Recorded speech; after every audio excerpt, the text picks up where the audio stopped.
안녕하세요. 운동이야기의 김교수입니다. Q&A 시간인데요. 자, 오늘은 정님께서 주신 질문이네요. 수축기 혈압이 운동 중에 계속 오르면 고혈압 환자들은 운동이라는 처방 자체가 안 좋지 않나요? 고혈압 환자들은 혈압을 낮추기 위해 운동할 텐데 말이죠. 이렇게 질문을 주셨습니다. 자, 우리가 간단하게 생각하게 되면 고혈압 환자는 혈압이 높기 때문에 운동을 하게 되면 혈압이 지속적으로 상승을 해서 고혈압 환자들한테 운동은 좋지 않겠느냐 이렇게 일반적으로 생각해 왔던 것이 사실입니다. 하지만 근래 들어서 고혈압 환자도 운동이 필요하고 그 운동을 통해서 혈압을 낮출 수 있다는 것이 많은 과학적 또는 의학적으로 검증이 된 그런 상태입니다. 따라서 고혈압 환자도 왜 운동을 해야 되는지에 대해서 좀 설명을 드려보도록 할게요. 자, 고혈압이라고 하는 것은 혈압이 높은 거죠. 그래서 고혈압 1기도 있고 2기, 3기 이렇게 쭉 구분 짓는데 그 혈압의 상태에 따라서 1기, 2기, 3기 이렇게 구분 지어요.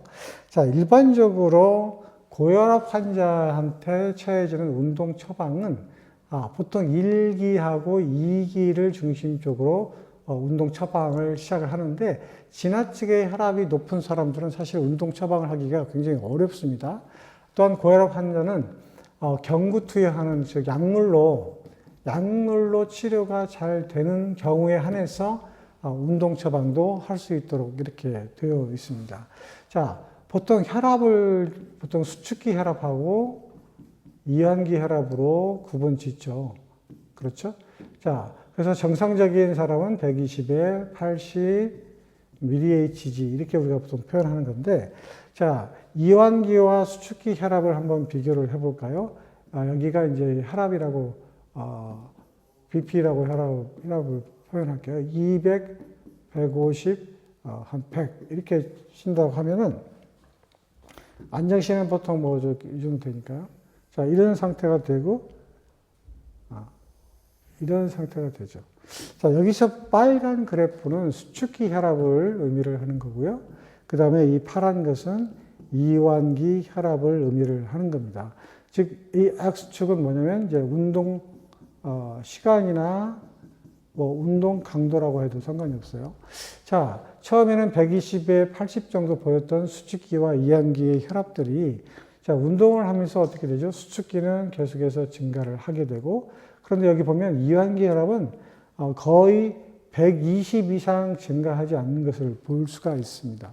자, 이건 무슨 얘기냐면, 사람은 운동을 하면 수축기 혈압은 증가하는데 이완기 혈압은 크게 상승하지 않는다는 것을 의미를 하는 거죠.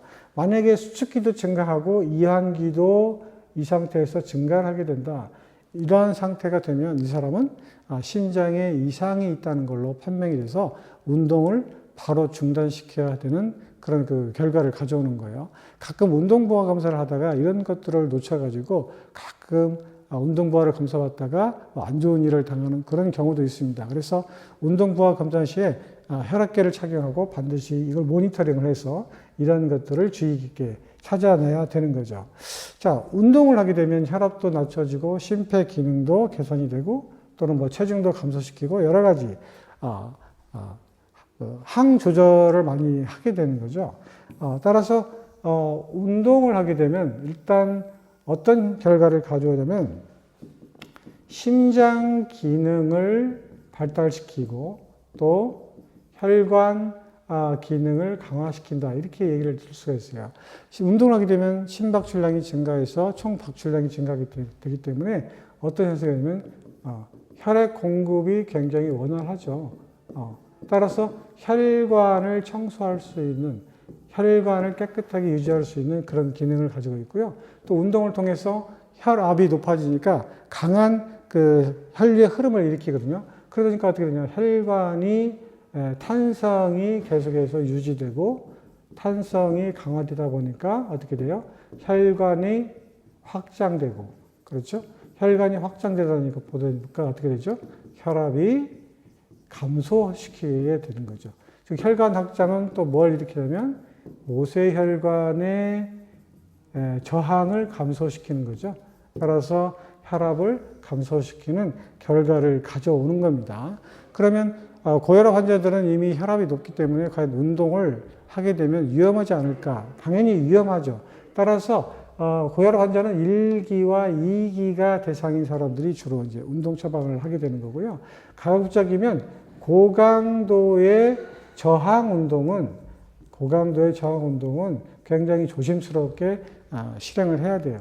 따라서 저강도의 저항 운동이나 중강도의 저항 운동은 실시를 할 수 있지만 고강도는 굉장히 위험하다. 이렇게 얘기가 되어 있어요. 따라서 고혈압 환자들한테 실시할 수 있는 가장 좋은 방법은 유산소 운동을 실시를 하는 건데, 이 유산소 운동을 실시를 했다고 해서 바로 혈압이 떨어지느냐? 절대 그런 건 아니에요. 상당히 장시간, 예를 들어서 3개월에서 6개월 정도의 장시간 훈련과 운동을 통해서 혈압을 떨어뜨리는 효과가 있습니다. 문헌을 보면 3mHg 정도가 감소됐다 이런 논문도 있고 연구 결과도 있고 크게는 10mHg까지 감소한 경향이 있다 이렇게 얘기가 되고 있는데, 그건 이제 개인차가 조금 있고 또 연구하는 학자들마다 조금 그 차이가 있는 것은 사실입니다. 하지만 어떻든 유산소 운동을 통해서 3개월에서 6개월 정도 꾸준히 운동을 시킴으로써 아까 얘기했듯이 혈액 공급, 혈관 청소, 탄성을 유지하고 혈관을 확장시키고 모세혈관 저항을 감소시킴으로써 전체적으로는 혈압을 감소하는 효과가 뚜렷하다. 이렇게 알려져 있거든요. 예전엔 고혈압 환자들이 혈압이 증가하기 때문에 운동을 시키면 안 된다라고 하는 것이 금기 사항이었지만 갑작스럽게 힘을 써서 수축기와 이완혈압이 증가시키는 그런 강한 운동은 지금도 금기시 되어 있습니다. 하지만 그런 갑작스러운 혈압 상승을 유도하는 운동이 아니라 서서히 증가시키는 이런 그 중저강도의 유산소 운동을 통해서 혈관과 심장 기능을 발달시킴으로써 혈압을 전체적으로 낮출 수 있는 것이 지금은 옳게 시행되고 있는 고혈압 환자의 운동 처방이 될 것 같습니다. 그래서 정님께서 생각했던 것처럼 혈압이 높으니까 운동을 해서는 안 되지 않느냐 이런 게 아니고 급격한 혈압 상승을 일으키는 강한 운동을 제외한 그런 운동을 통해서 혈압을 지속적으로 유지 관리를 하게 되면 혈압을 떨어뜨릴 수 있다는 것이 정답으로 이렇게 알려져 있습니다. 좀 궁금증이 좀 해결되셨기를 바라면서 Q&A 시간을 마치도록 하겠습니다. 다음 영상에서 다시 찾아뵙도록 하겠습니다. 안녕히 계세요.